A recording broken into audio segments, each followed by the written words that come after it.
ginawa ko. Ayan, cabinet at washer at saka dryer.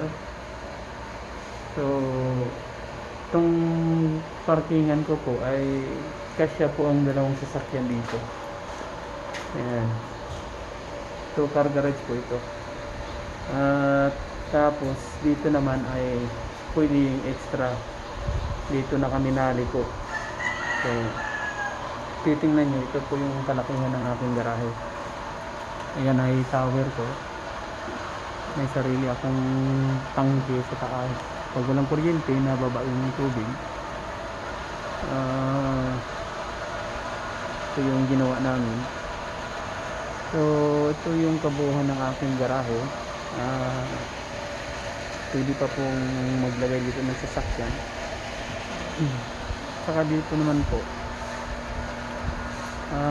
sanahan ko lang ito temporary, pero aalisin ko din po itong nakaharang dito pwedeng maikot ang sasakyan doon sa likod, pero hindi ko lang inano kasi may aso. Ayan po yung sa likod nito. Itong bahay na yan dyan, sako po yan ng lote. So sa akin pa po yan doon. So dito muna tayo sa area na to. So temporary harap ng bahay. Tapos dito sa likod ng bahay namin, si Bella, ang aming gwardiya. May dyan Bella. Doon muna tayo. So kung titingnan niyo po yung gilid ng bahay, naglagay ako ng poste. Yan, yung poste na yan para lang yung kuryente ay ma-organize. So yan, at saka doon sa dulo may isa pa po yan. So ito yung sa gilid ng bahay. Hindi pa po tapos. So magmula dyan hanggang doon, yan po ay 55 feet po yan ang haba. Ang haba ng bahay ay 55 feet. So kung titingnan nyo, dito sa first floor, 55 feet po yan. So yung bahay ng aso na ginawa ko, ito naman yung sa likod ng bahay. So dito po, ayan, ginawa ko yung iridoro para sa aso, para pag tumae madaling ibuhos lang. Konektado po yan dito sa main septic tank. So ayan, so dito yung likod ng bahay, may space pa po ako dito. Titingnan nyo po, ganyan po yung sa likod ng bahay. So yan po ay temporary lang po hanggat wala pong budget. So dito po, ito yung area na sinadya ko na may para sa aso. So ayan, tapos may exit dito naman ako, may another gate na naman ako sa likod. Ayan. So kung titingnan nyo, ito ay area ng aso dito. Ayan ay pangalan niya si Bella. Yan pong dog house na yan ay gawa ko lang rin po yan. So ito yung sa likod ng bahay. So ang ginawa ko dito, pinadiran ko po ito ng lampas tao. Tapos yung cyclone, pinatong ko na lang kasi dati cyclone ang ginamit ko dito sa lote. So yung ito isasara ko po ito dito pag na tapos na yung bahay. So punta tayo doon sa likod, guys. Balik tayo.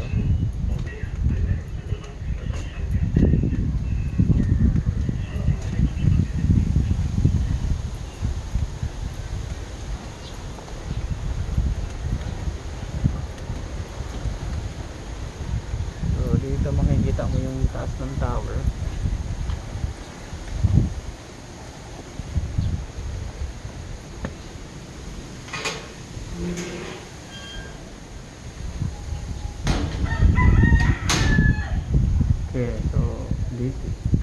ay balik sa harap. Ito po, ito po ay part pa rin ito ng area ko. Ayan. Dito naman yung sa yung gilid ng bahay. Ayan. Dito guys, ito ay hinati ko lang kasi gawa ng bahay. Pero ito ay part ito ng property. Isa lang ito. So, ito yung kubo. Tapos may isang gate pa ako dito. Ayan, yung mga tanim. Ayan. May gate kami dito. At dito po kami nag-ano ng mga basura namin. Yung sinusunog. So, may puno akong mangga. Ayan. So, sa pang puno ng mangga. May rambutan. Okay. Ito ay part pa rin ito ng property. Ito ay namin, ginawa namin ng patungong solar sa taas. So, ito yung kabuuan ng lote. Ayan.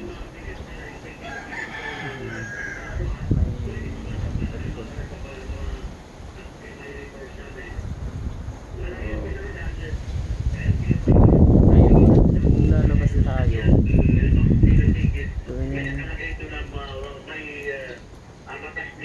Yung sa likod kanina na pinakita ko guys. So, yan yung ng aso. Dito na po yung boundary ng aking lot.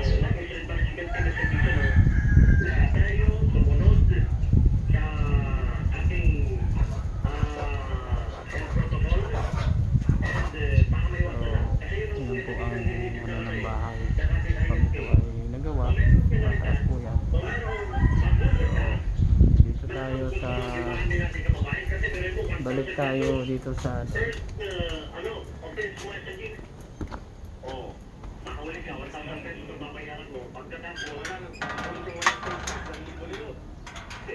guys, kung lalabas tayo sa gate para makita nyo yung space. So may mga ako, in-install akong CCTV dyan guys. So, konektado po yan sa sa internet. May mga yan, program po yan na nandoon lang nakatago yung mga data niya. So labas tayo. Lalabas tayo. Ito ang itsura ng aming kalsada.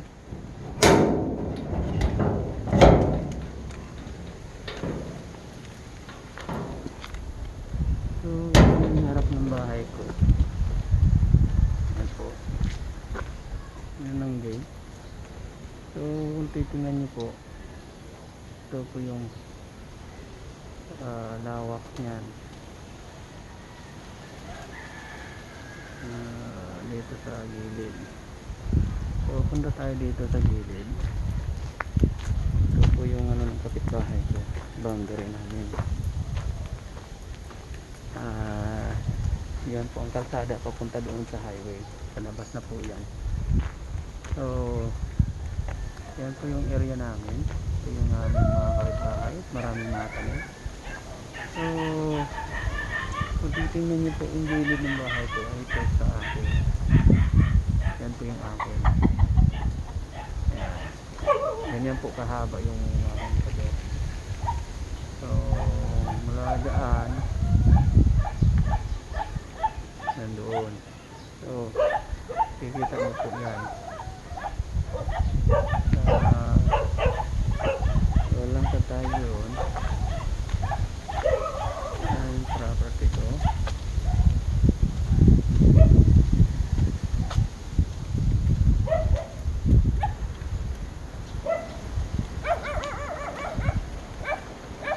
Binibidyo ko lang ito kasi papaalis ko.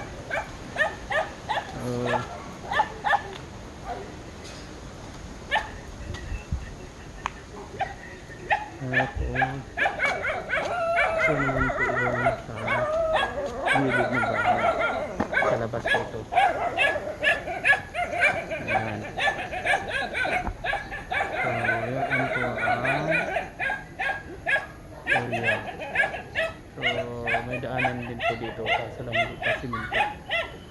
So, ang ginawa ko dito guys, may nilagay ako ng mga poste sa gilid ng mga property ko para yung kuryente namin dito ay ma-organize. So, ayan. Hanggang doon yan po sa dulo. May mga poste po ako nilagay doon. So, yan po ang aking property. Ayan. So, tingnan nyo po. Baga ito, pag lumaka dito, ito yung ng bahay. Ayan po ang itsura.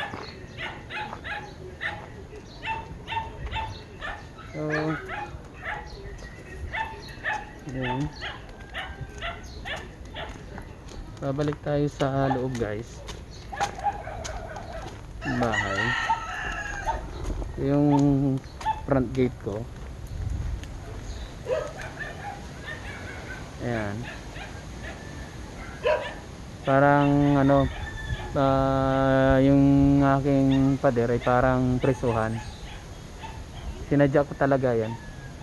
Kasi ayoko yung puro pader na lang at hindi na makapasok yung hangin. So, pagpapasok po tayo dito guys. Titingnan natin yung kabuuan lang na itaas. So, para makita natin yung itaas, tayo ay maakyat dito sa tower para may idea tayo kung gaano kalaki yung bahay na gagawin. So, ito yung aking water station. Maapat ang filter ko, dalawang carbon at saka dalawang filter. So ngayon dito ko nilalagay yung mga tubig. Nag-order pa rin ako ng mineral, ng purified water sa refilling station. Hindi ko pa ito na kasi may kailangan pa ako para bago mainom itong tubig. So ginagamit lang po namin ito panligo, panlaba, pangluto. So ito yung aking tangke. Ito yung pressure tank. Tapos ito naman yung aking machine na ng tubig. So dito pinaset up ko yung kuryente. So yan po ang itsura niyan. So akit tayo sa taas. Akit tayo sa taas para makita natin yung yung taas ng bahay. So ito yung sa loob ng tower. Dito ako naglalagay ng mga extra na tubig just in case na may bagyo, may tubig akong pagkukunan.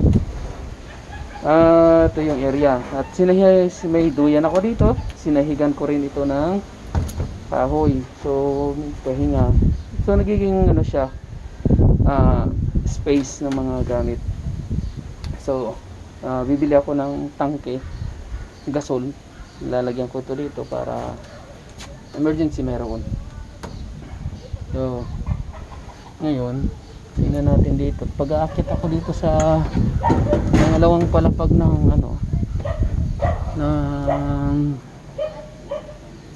King Tower. So, ito po ang space dito sa tower. So, malaking area po guys. Pahingahan lang ito. Ayan, dito sa taas po ito. So, sinasara ko yan. Sara natin. Ayan. So, ngayon akit pa tayo ng isang palapag. Para dito na sa dulo.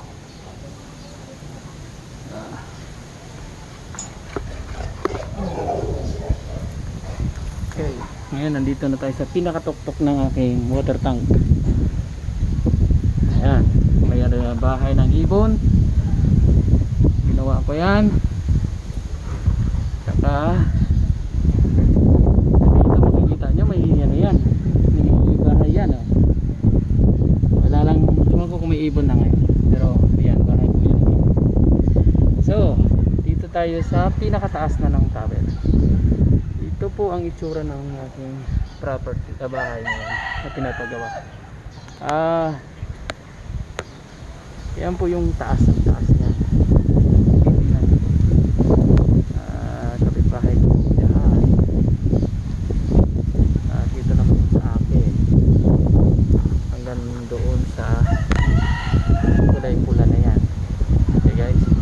So ngayon ang mangyayari dito sa pagpagawa ng bahay, magmula dito sa itong tuktok na ito, itong edge na ito, yung guhit na yan, hanggang doon, ano po yan, 55 feet po ang sukat yan, 17 meters po. So pag dito naman sa dito hanggang dito, mag-i-extend pa kami dyan hanggang dito na po yan, magiging 41 feet po yan. So ngayon, so mag-i-extend kami, so lumuwag siya masyado, so mag-i-slab pa kami ng isang beses dito, papatong pa kami ng slab. Tapos itong sa third floor po dito ay open na po yan, lalagyan po namin ng garden yan sa taas. So ayan po ang itsura niyan, area namin dito sa dahig. So yan po. So ang susunod natin gagawin ay ang sa loob ng bahay. So ito po yung itsura ng bahay sa taas, kung titingnan nyo po. So ayan po, medyo na triangle lang po ang itsura. Yan po ang aking garahe kung titingnan nyo sa ibaba, yung mula dito sa taas. So ayan po, maganda ang panahon ngayon. So ito yung kapitbahay ko, ito yung area nila, nakikita nyo po, at parang magbabahay na din natin sila dyan. So ito yung pagpababa din sa tower. So may manggahan, maraming puno dito, may mga mangga. Ayan. Maganda at hindi pinuputol kasi mahilig ang tao dito sa nature. So ito ang ginawa ko guys dito sa area namin, nagpagawa ako ng maraming poste kasi pag hindi ako nagpalagay ng mga poste, yung kuryente kahit saan lang nila pinapatong. So ang ginawa ko, para hindi masyadong kalat, nagpalagay ako ng mga ganito. So biruin mo, kahit may nagpalagay ako ng mga poste hanggang doon sa dulo, makalat pa rin ang kuryente. So at least hindi siya naabot ng tao, kasi minsan pag naabot ng tao mas delikado. So kaya mataas pa yung poste na yan, halos more than 40 feet po yan, magmula dun sa baba hanggang taas. So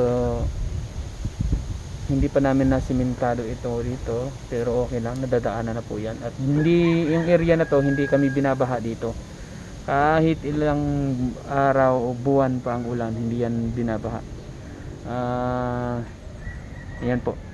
So ngayon, itong tangke na ito guys, ay binili ko ito sa City Hardware. Ano ang bili ko niyan? Siguro nasa ito, 30,000 ata ito, hindi ko na matandaan. Ito, hindi naman nauubusan ng tubig, unlimited ako sa tubig.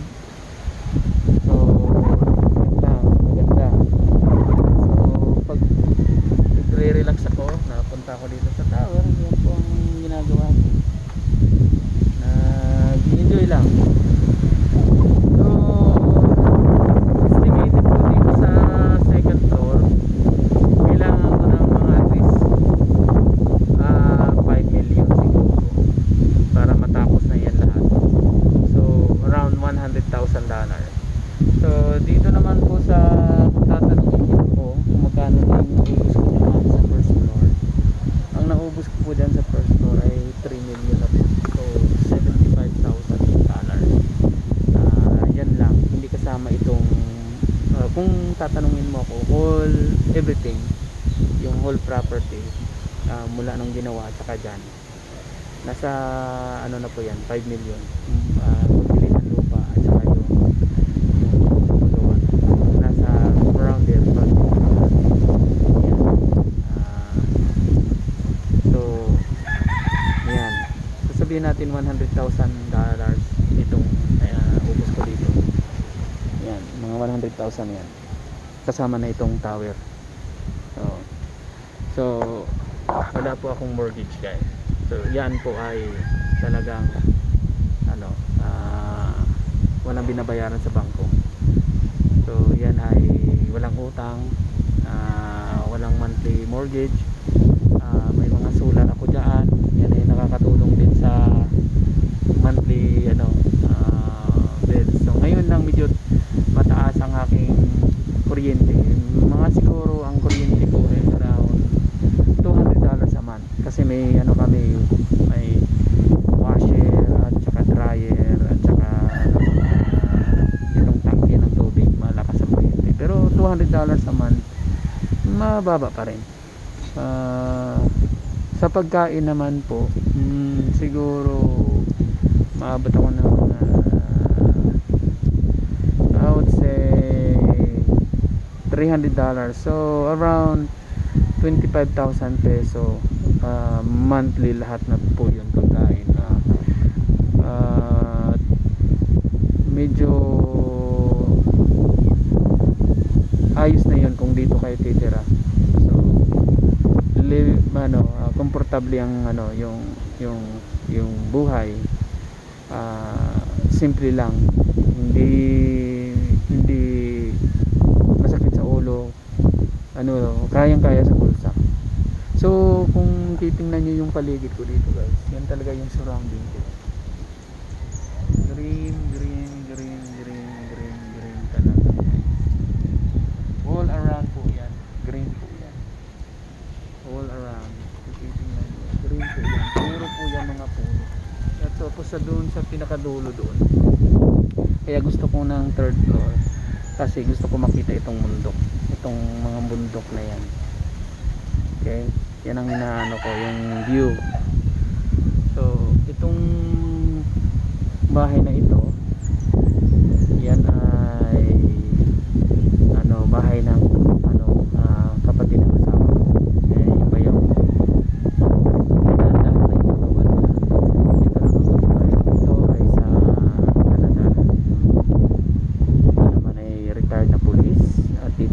Retired na sundalo. Ito mga kamag-anak na yan. So yung dati naming tinitirhan guys ay nasa likod nitong bahay na ito, kulay puti. Nandun kami nakatira dati. So sa ngayon wala nang tao doon. So yan lang ang aking papasok tayo sa loob ng bahay. So ayan, bababa tayo sa ating tower.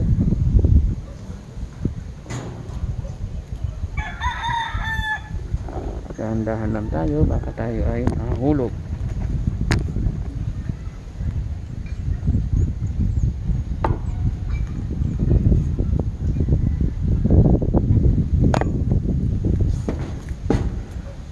So guys, dito ay pahingahan po ito. So dito ako nagpapahinga kasi pag tanghali na dito, nasa na yung araw, nasa gitna na, so may lilim na dito. So may duyan yan. So kung titingnan mo dyan sa taas, yung tangke. So yung aking papunta doon sa baba. So pagbubuksan natin yan, ganyan ko lang yan. Ayan, baba tayo.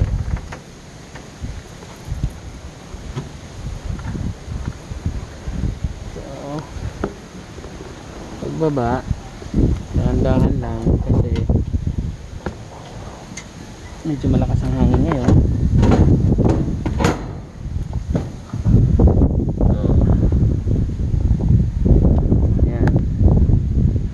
Isa pa akong duyan dyan.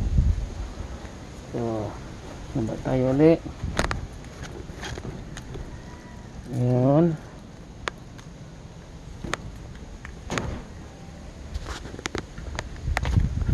So tatanggalin ko lang yung aking suot na sapatos. Okay.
Okay guys.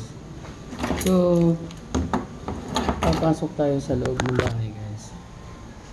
Para makita nyo yung loob ng bahay. Okay. So, ito yung ano, temporary.